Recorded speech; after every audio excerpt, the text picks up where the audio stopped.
Hola amiga, another day, another mini vlog. Happy New Year ulit sa inyong lahat. Unang araw sa 2025, kaya tara samahan nyo na naman ako dito sa campsite. So napakaaga ko nga gumising dahil alas 4 ako magka-clock in.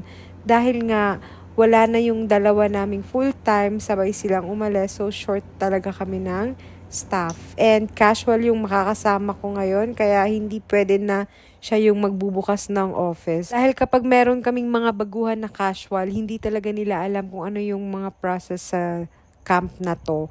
And kapag may mga bagong casual kami, kailangan namin silang i-training. So, nakakaubos talaga ng panahon kapag casual yung kasama mo dahil hindi naman sila lagi na andito, pero yung effort mo na i-train sila, nakakapagod.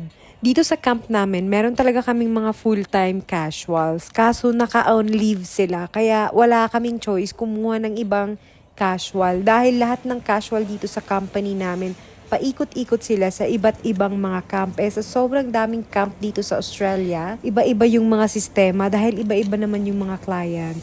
So, binigyan ko lang siya ng mga basic na ginagawa. So, yung mga major ay ako na yung gumagawa para mabilis at hindi kami mabehind. Eto na talaga yung pinakamadaling trabaho, admin sa camp. Kaso, yung mga challenges is kapag nawalan ka ng sabay ng mga full-time, yun talaga yung magbibigay ng sakit ng ulo. Dahil wala kaming option kundi kumuha ng mga casuals. And yung mga casual, paikot-ikot yan dito sa Australia. And hindi naman lahat ng sistema ay pare-parehos. Lalo na yung aming client is very complicated. So, usually yung mga casual, hindi na talaga sila bumabalik dito as admin. Dahil nako-compare nila yung mga trabaho sa iba't ibang site. Dahil nga yung client namin, sobrang stricto. Kaya napakaraming proseso and very complicated sa ibang sistema.